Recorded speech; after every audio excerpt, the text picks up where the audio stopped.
heard this rumor circulating and I have confirmed from multiple sources that it is indeed true.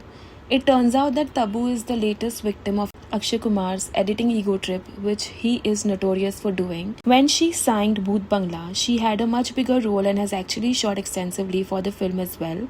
Then the posters and trailer came out and she noticed that she wasn't really highlighted, and she thought this was because her role was being kept under wraps for shock value. However, since watching the film, Tabu has been quite surprised at the amount of editing and chopping her role has gone through. Even people in her circle are questioning why even she signed the film in the first place. Literally everyone is confused. It turns out the script changes happen after the fact and Tabu wasn't aware that she was heavily edited out of the film. Tabu doesn't do flower pot roles. In fact, she would rather not do a film. Even in films where she isn't a lead, she always ensures she has a strong role. She is apparently quite disgusted at all of this, especially as she was excited to reunite with Akshay and thought this was going to have a different outcome. She is likely to not work with him again, as well as the makers. Note that recently Rani Mukherjee also walked out of OMG 3, accusing the makers of shortening her role, which also stars Akshay. So guys, welcome back to Kuch Bhi Podcast. So this was a post जिससे सिर्फ तब्बू की नहीं है, even रानी मुखर्जी का reference भी दिया कि उन्होंने OMG 3 से वॉकआउट कर दिया है और अब तब्बू के साथ भी ये सेम चीज़ हुई है। ये साफ साफ दिखाता है कि इंडस्ट्री में ये चर्चा चल रही है कि अक्षय के प्रोजेक्ट्स में को स्टार्स का स्क्रीन प्रेजेंस सेफ नहीं है, और ये जो भी कुछ हुआ उससे तब्बू बहुत ज़्यादा अपसेट है। वो ऐसी एक्ट्रेस है जो फ्लावर पॉट रोल्स, जो रोल्स जिसमें आप सिर्फ दिख रहे हो, मूवी पे एक साइड कैरेक्टर हो, may be like an accessory, तो वो वैसे रोल्स नहीं करती। तो ये उनके टैलेंट के साथ एक डिसरिस्पेक्ट हुई है। उनके सर्कल में भी यहाँ तक ये बात हो रही है कि उन्होंने ये मूवी क्यों की आखिर। ये भी कहा जा रहा है कि शायद वो अक्षय और इस मूवी के डायरेक्टर के साथ आगे कोई प्रोजेक्ट में काम ना करे। तो गाइज, इसी गॉसिप के साथ बॉलीवुड के हीरो सेंट्रिक कल्चर पे भी सवाल उठता है, जहाँ पे एक बड़ा स्टार बाकी सबके परफॉर्मेंस को ओवरशैडो करने के लिए कुछ भी कर सकता है and audience is not taking this very well. ये रूमर देख के लोगों के दिमाग में पुरानी बातें भी याद आ गई। अक्षय कुमार के ऊपर एडिटिंग ईगो का इल्जाम नया नहीं है। इंडस्ट्री ग्रेप वाइन में ये सालों से चला आ रहा है कि अक्षय काफी कंट्रोल फ्रीक होते हैं एडिटिंग टेबल के ऊपर। तो अगर आपको याद होगा, जॉली LLB मूवी जब उसका पार्ट 1 आया था, उसमें सारे जो भी कैरेक्टर्स थे उनको प्रॉपर रोल्स दिए गए थे, सबके रोल्स इक्वल थे ऑलमोस्ट। और जब उसका पार्ट 2 आया, जॉली LLB 2, तो वो मूवी पूरी अक्षय सेंट्रिक बनी थी। तब भी ये रूमर्स थे कि सीन्स को मॉडिफाई करवाया गया है ताकि फोकस मेन हीरो पर रहे। अक्षय ने तब भी एक इंटरव्यू में बड़ी ही सरकाजम के साथ एक बात बोली थी कि मैं डायरेक्टर के बाजू में बैठकर सीन्स कैसे कट कर सकता हूँ। लोग बोलते हैं कि अक्षय ने रोल काट दिया, ये सुनकर मुझे हंसी आती है। उनका स्टाइल हमेशा से यही रहा है, जोक में बात को उड़ा दो। लेकिन लोगों का मानना है कि स्मोक है तो फायर भी तो होगी।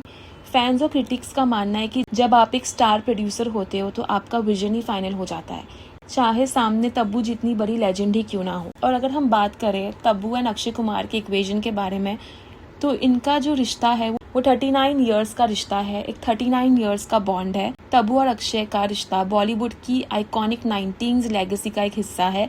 हेरा फेरी से लेकर फिर हेरा फेरी तक इनकी केमिस्ट्री पर फैंस फिदा थे। फैंस बहुत ज्यादा एक्साइटेड थे कि 2 डेकेड के बाद, मतलब 25 इयर्स के बाद जब ये लोग रीयूनाइट हो गए तो कुछ तो मैजिकल होगा।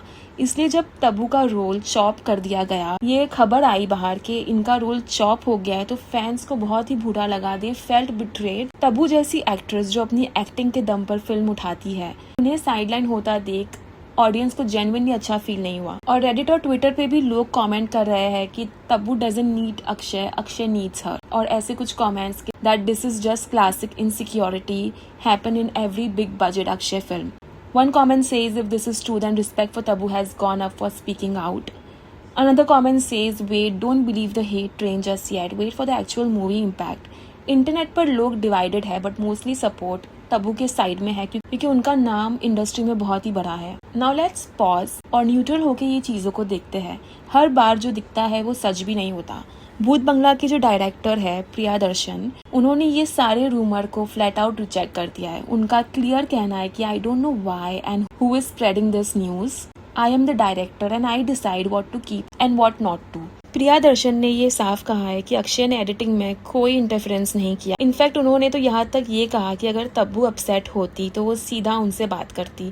सो क्या ये सिर्फ फैंस का ड्रामा है? बॉलीवुड में हीरो सेंट्रिक फिल्म्स में टाइट एडिट की ज़रूरत होती है ताकि फिल्म फ्लॉप ना हो।